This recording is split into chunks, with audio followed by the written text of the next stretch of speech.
Отқа оранған жүрек, өмірден алынған әңгіме. Махаббат, әй студенттік ғұмыр десеңші. Өмір туралы өзіңе сыр шерткің келіп, көңіл туралы күнделікке талай сөз қалдырасың. Көктемнің жайма шуақты күндері, құстардың салып жатқан әндері, ғашықтардың бір ауыз сөздері бақыт жайлы әр адамның түсініктері күнделіктің әр бетінен табылып жатады.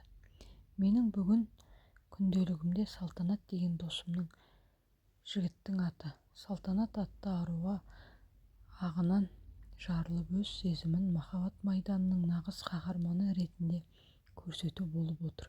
Сүйгеніне сүрінбей жетудің жалғыз жолы осы болса керек. Оқиға бұлай өрбіген. 8 наурыз мейрамы таяп қалған кез еді. Салтанат досымның өзі аттас аруға өліп-өшіп ғашық болып жүргеніне 1 жылдай уақыт толған. 500-ден астам қыз-жігіттердің ордасы болған жатақхана ендігі кезекте бір ғана нәрсені күтіп тұр еді. Таң сібірлеп атқаннан Салтанаттан ес кете бастады. 32-ші автобусқа мініп алып, көк базардың қақ төрінен бүгінге керектілік қағаздары мен раушан гүлдері, қызыл түсті шарлар мен әп-әдемі жүзік сатып алып келді.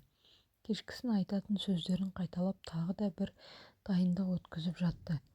Тірліктің қалғанын жігіттер жағы қатырып қойды. Ендігі кезек күту ғана. Көптен күткен кеш те келді. Бүкіл әлем іштен тынып жалғыз ғана тілекке құлақ қойып тұрғандай. Бүкіл әлем екі жастың махаббаты үшін тілек қалғандай.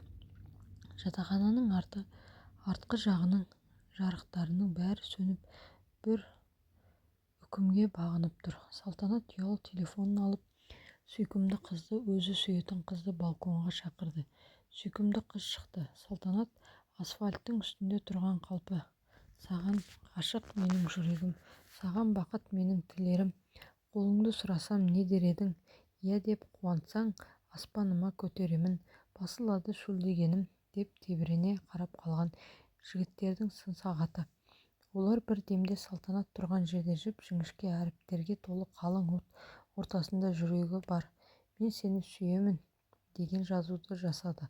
Салтанаттың өзі де жүрек пішіндегі оттың ортасында қалып кете берді. Сүйкімді қыз әлі қарап тұр. Не дерін білмейді. Бүкіл жатақхана тұрғындары терезеден иә деп қосыла айғайлап жатыр. Керемет үнсіздік. Осы кезде қыздың жоғарғы жағынан бір шоқ раушан гүлі алдына келді. Қолына ұстап қарап қалған. Гүлдің жоғарғы этаждың балконынан түскені қыз баласын ерекше қуанышқа бөлеп тұр. Таңғалғанын жасырар емес. Ол сүйікті қызды, өз аттас қызды өз қасына шақырды. Қыз да келіп жүректің ішіне енді. Жігітке үздігіп қарап қалған. Жігіт те бір ғана сөзді күтіп тұр. Уақыт тоқтаған. Демі ішінде тыныштықты бұзғысы келмеген қалпында жүрегі толқып барып Салтанат иә деді. Осы емес пе күткені? Ағыл-тегіл қуаныш, жігіттердің ысқырығы у-шудан құлақ тұнып кеткен. Осы бір-ақ ауыз сөздің құдіретінде қаншама үміт, арман, тілектер жалғасып жатыр десеңші. Ауада ілініп тұрған сезім нотасын бұзып алғысы келмегендей, Салтанат қалтасынан жүзікті алып қыздың қолына салды. Бәрі де ғажап. Көктемдегі махаббат, қыз бен жігіт, романтика.